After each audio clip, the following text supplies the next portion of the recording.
Sir आज का जो हमारा लेक्चर है बेटा, लेक्चर नंबर 11 है, जिसमें हमने पढ़ना है basic structure of a C program. Basic structure of a C program पढ़ने से पहले बेटा मैं आपको एक चीज़ क्लियर करना चाहती हूँ। ये जो हमने कोर्स स्टार्ट किया हुआ है कंप्यूटर साइंस का क्लास 12 का बेटा, इससे आपको इंशाल्लाह आगे जाके बहुत बेनिफिट होगा, क्योंकि इसी कोर्स में मैं आपको आईटीसी में जितने भी प्रोग्राम है सारे प्रोग्राम मैंने वन बाय वन आपको समझाने हैं विथ ड्राइनर करके मैं आपको एक एक प्रोग्राम्स जो होगी, जो भी आपके एलर से क्वेश्चन है, जो भी आपके आउटपुट के क्वेश्चन है, मैं आपको एक एक चीज़ बतानी है आगे जाके। हम जैसे कि अपने कोर्स में थोड़ा थोड़ा आगे बढ़ रहे हैं, तो इसलिए मैं आपको बताना चाह रही हूँ कि हमें अपने इस कोर्स में आगे जाके सारी चीज़ें क्लियर करनी है। तो इससे जिन्होंने अभी तक मेरा चैनल सब्सक्राइब नहीं किया वो मेरा चैनल सब्सक्राइब करें, ताकि हर आने वाली वीडियो उनके पास पहुँचे। तो बेटा इसमें हमें पढ़ना है basic structure of a C program.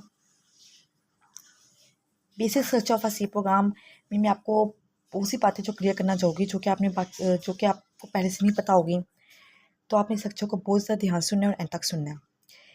Basic structure of a C program means C program का जो स्ट्रक्चर होता है बेटा, उसको 3 हिस्सों में डिवाइड किया गया है। ठीक है, उसके 3 पार्ट्स बनाए गए। इससे पहला पार्ट है प्री प्रोसेसर डायरेक्टिव, दूसरा पार्ट है मेन फंक्शन, और तीसरा पार्ट है प्रोग्राम बॉडी या सी स्टेटमेंट। अब इनका मतलब क्या होता है बेटा? प्री प्रोसेसर डायरेक्टिव का मतलब है, एग्जाम्पल देखिए, मेरी एग्जाम्पल लिखी हुई है, हैश इंक्लूड एस्ट्यूडोटेज। ये क्या है मेरे पास? प्री प्रोसेसर डायरेक्टिव है। उसके बाद मेरा वॉइड मेन है, ये मेरा मेन फंक्शन है। और देन ये जहाँ से मेरी करी प्रोसेस स्टार्ट हो रही है और जहाँ पे मेरी करी प्रोसेस खत्म हो रही है, इसके जहाँ में जो भी मैं स्टेटमेंट सीखूँगी वो मेरे प्रोग्राम की बॉडी होगी, या उसको मैं सी स्टेटमेंट कहूँगी। ये जो बेटा प्री प्रोसेसर डायरेक्टिव होती है, ये हम स्टार्ट करते हैं अपने हैश इंक्लूड के साइन सिंबल से। ठीक है, हैश के सिंबल से हम इसको स्टार्ट करते हैं। इससे बेटा ये हमारे पास जहाँ मैंने एसटीओ सीखी हुई है, क्या मेरे पास एक हेडर फाइल है। ये क्या है? हेडर फाइल है। तो इसका हम इस्तेमाल क्यों करते हैं बेटा? प्री प्रोसेसर एक्टिविटी का हम इससे इसका यूज़ करते हैं कि हमारे कंपाइलर को इस चीज़ का आइडिया हो सके कि हमने कौन सी फाइल को इंक्लूड किया है। ठीक है ना, हम क्या काम करने जा रहे हैं, हमने कौन सी फाइल को इंक्लूड किया है, ये इस प्री प्रोसेसर एक्टिविटी के थ्रू हमारे कंपाइलर को इस बात का आइडिया होता है। देन हमारा आता है मेन फंक्शन। मेन फंक्शन बेटा जो मेन बात जो आपने याद रखनी है वो ये रखें कि मेन फंक्शन से हमारे प्रोग्राम की एग्जीक्यूशन स्टार्ट होती है। ठीक है ना, जब हम लोग अपने प्रोग्राम को सेव करते हैं, सेव करने के बाद कंपाइल करते हैं बेटा, तो ये मेन फंक्शन चीज़ स्टार्ट होती है हमारी। हेडर फाइल से, या ये कह सकते हैं प्री प्रोसेसर एक्टिविटी से चीज़ स्टार्ट नहीं होती। जब भी हम अपने प्रोग्राम को कंपाइल करने लगते हैं, तो हमारा प्रोग्राम जब कंपाइल होता है तो यहाँ से स्टार्ट होता है, वॉइड मेन से हमारा प्रोग्राम स्टार्ट होता है, मेन फंक्शन से।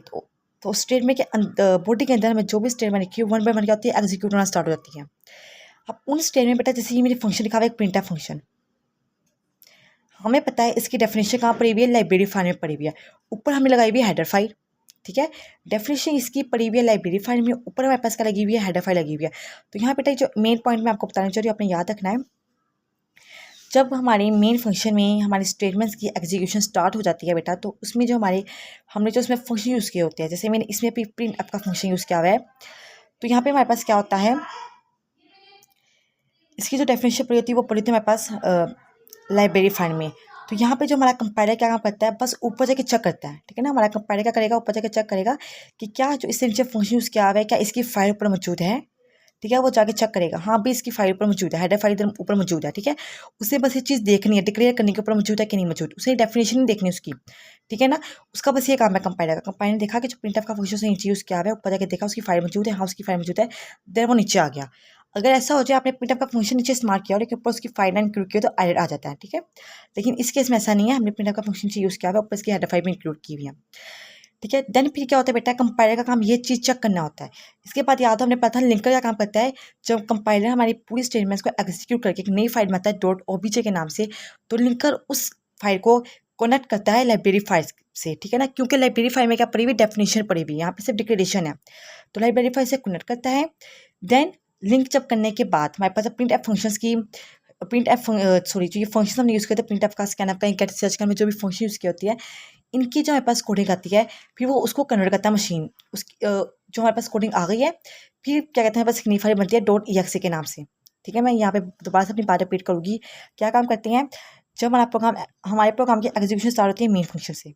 ठीक है, जब हमारे प्रोग्राम की स्टेटमेंट एग्जीक्यूट हो रही होती है, उस स्टेटमेंट के अंदर जो फंक्शन हमने यूज़ किए होते हैं, कंपाइलर जस्ट ये काम करता है, ऊपर जाके देखता है कि जिसने नीचे फंक्शन यूज़ किया हुआ है, क्या इसको ऊपर डिक्लेयर कर दिया हुआ है पहले से, इसकी फाइल ऊपर इंक्लूड की हुई है, हाँ ऊपर इंक्लूड की हुई, तो वो नेक्स्ट स्टेप में आगे जाएगा।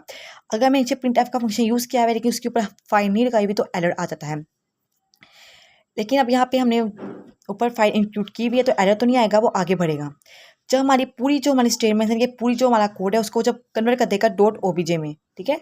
जब उसको डॉट ओबीजे में कन्वर्ट कर, तो यहाँ पे जो हमारा लिंकर लिंक करता है ऑब्जेक्ट फाइल को लाइब्रेरी फाइल के साथ। लाइब्रेरी फाइल के साथ क्यों लिंक करेगा? क्योंकि अब इसके जो हमने फंक्शन यूज़ किए हुए वो कंपाइल नहीं हुए हैं, ठीक है ना। जो फंक्शन यूज़ किए वो कंपाइल नहीं हुए, तो लिंकर करेगा उन फंक्शन की डेफिनेशन को उठाएगा लिंकर से, उन फंक्शन की डेफिनेशन को उठाएगा लाइब्रेरी फाइल से, उसको लिंक कर देगा ऑब्जेक्ट फाइल में लाके। जब उनकी डेफिनेशन ऑब्जेक्ट फाइल में आके लिंक हो जाएगी तो हमारे पास एक नई फाइल बनेगी जो होगी डॉट EXE के नाम से, ठीक है। देन इसके बाद हमारी प्रोफाइल एग्जीक्यूटिव पर हो जाती है, उसको मेमोरी में लोड कर देते हैं और मेमोरी में लोड होने के बाद हमें हमारी आउटपुट शो हो जाती है। ये बातें मैं आपको प्रीवियस 2-3 लेक्चर से बता रही हूँ। यहाँ पे बच्चे बहुत कंफ्यूज होते हैं, तो आई होप कि आपको कंफ्यूज अब तक क्लियर हो चुकी होगी, ठीक है।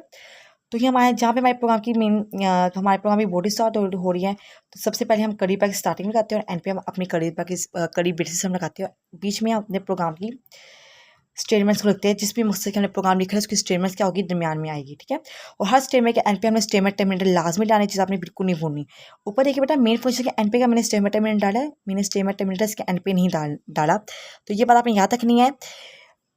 फंक्शंस के बेटा एंड पे जिसके नीचे बॉडी हो ना, जैसे वॉइड में था इसके नीचे बॉडी थी, तो हमने इसके एंड पे सेमीकोलन नहीं डाला। लेकिन स्टेटमेंट्स के एंड पे हम स्टेटमेंट्स के एंड पे हम स्टेटमेंट टर्मिनेटर लाजमी डालते हैं, लेकिन फंक्शंस जिनकी बॉडी नीचे होती है उसके एंड पे स्टेटमेंट टर्मिनेटर नहीं आता।